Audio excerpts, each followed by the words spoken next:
Hola, ¿qué tal estáis, virtuosos y fantásticos espectadores de La Virtud y la Fantasía? No sé yo el saludo este. Es terrorífico, pero es lo que te digo, pero vaya, No tiene tú... mucho futuro. Quiero decir, tú sigue adelante con el cringe. Vivimos en un mundo que está lleno de intereses políticos, de conflictos económicos multimillonarios, de tecnologías cada vez más increíbles. Incluso tenemos una inteligencia artificial, eso es loquísimo. Pero ¿realmente sigue habiendo espacio para hacernos a un lado en medio de todo este batiburrillo de cosas y ponernos simplemente a imaginar nuevos mundos? Es decir, ¿sigue habiendo un lugar para la fantasía en nuestra sociedad? ¿Cuál sería ese lugar? Dentro vídeo.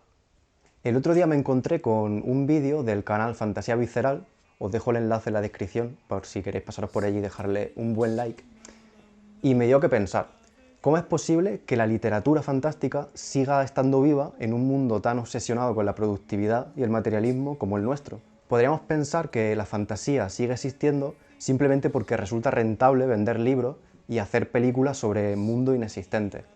El vídeo de Fantasía Visceral en este sentido da unos datos sobre el mercado fantástico muy interesantes. Pero te propongo algo, durante un momento intenta imaginarte un mundo en el que fantasear no tuviese ningún tipo de repercusión económica. ¿De verdad crees que solamente por eso las personas dejaríamos de imaginar nuevas posibilidades que no existen? ¿Viviríamos entonces como robots que solo son capaces de comprender lo que tienen delante y nada más? Porque yo creo que no. Parece que la fantasía para el ser humano va mucho más allá del mero beneficio material. Parece más bien que forma parte de nuestras raíces, de lo que somos, como de nuestra naturaleza.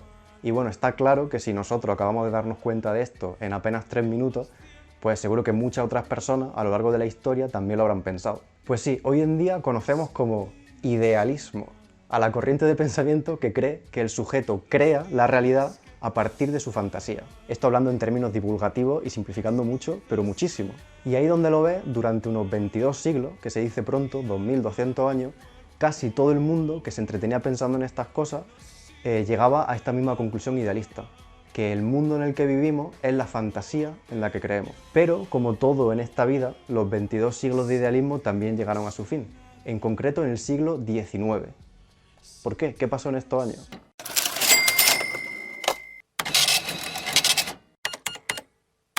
Pues que a partir del año 1800 el mundo europeo y el mundo norteamericano, ambos, empezaron a facturar en la industria, básicamente. Se empezaron a construir fábricas, se pedían papeleos burocráticos a los ciudadanos para cualquier tipo de trámite, las ciencias empezaron a dar respuesta a muchas preguntas que parecían imposibles ya no solamente de responder, sino incluso de concebir, como por ejemplo la teoría de la evolución de la especie propuesta por Darwin en estos años. En menos de un siglo quedó claro que el crecimiento material y económico era muchísimo más útil que el romanticismo idealista de los poetas y literatos de todos los siglos pasados. Y como siempre, la sociedad avanza dando tumbos de un extremo al contrario. Así que pasamos de 22 siglos de idealismo a su extremo opuesto, lo que hoy en día conocemos como el realismo positivista. Todo el mundo comenzó a vivir en sus propias carnes, que por muchas vueltas que le dé en tu cabeza a algo, al final las cosas son como son y punto. Si tú decides dar la espalda al progreso material, pues al final lo único que te va a pasar es que te va a quedar en la estacada, porque el mundo no va a pararse contigo. En definitiva, que la idea que tú tengas de las cosas no es tan importante como lo que las cosas son materialmente. El filósofo y padre de la sociología, Auguste Comte, fue uno de los principales artífices de este cambio de mentalidad en el siglo XVIII.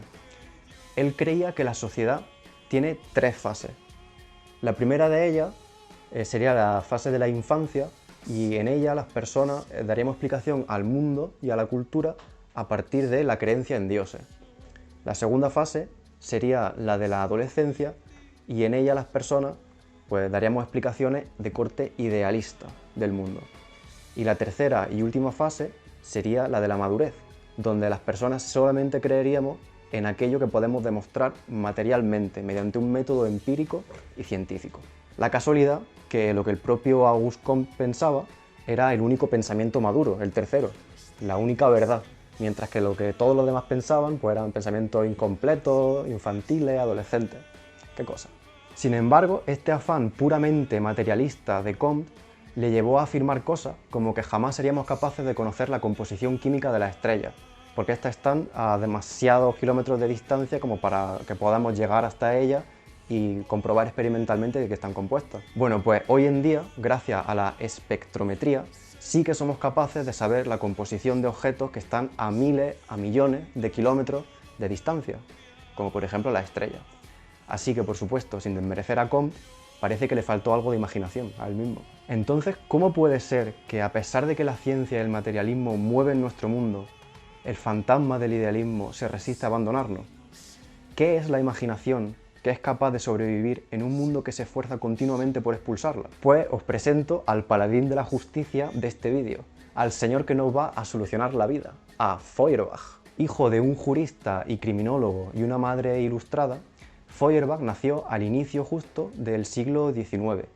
Fue también, junto con Comte, uno de las principales figuras detrás de este cambio de pensamiento. Feuerbach estudió teología y filosofía y fue alumno de Hegel.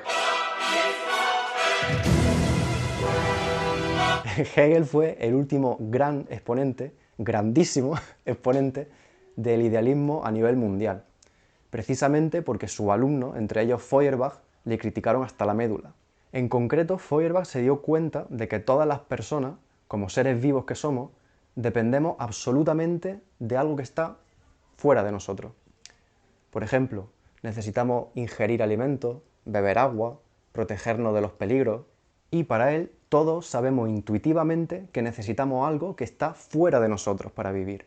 Según Feuerbach, todos y cada uno de nosotros sabemos en lo más profundo de nuestro ser que ahí fuera hay algo sin lo cual no somos nada. Y a pesar de que eso de lo que dependemos son simplemente cosas materiales, objetivas, como por ejemplo la comida, el agua, esta sensación interior que tenemos de sumisión y dependencia absoluta, esta noción de la que apenas somos conscientes, nos lleva a proyectar hacia este tipo de cosas un aura de misterio y de divinidad. Sabemos que hay algo que necesitamos, pero no tenemos muy claro qué es. Pues entonces debe ser Dios, o deben ser los espíritus de nuestros antepasados, o las posiciones de las estrellas en el firmamento que rigen nuestra vida. Este es el mecanismo fundamental de la fantasía para Feuerbach. Sabemos intuitivamente que no somos nada sin la naturaleza, y eso nos llevó a creer en los espíritus animales de los tótems.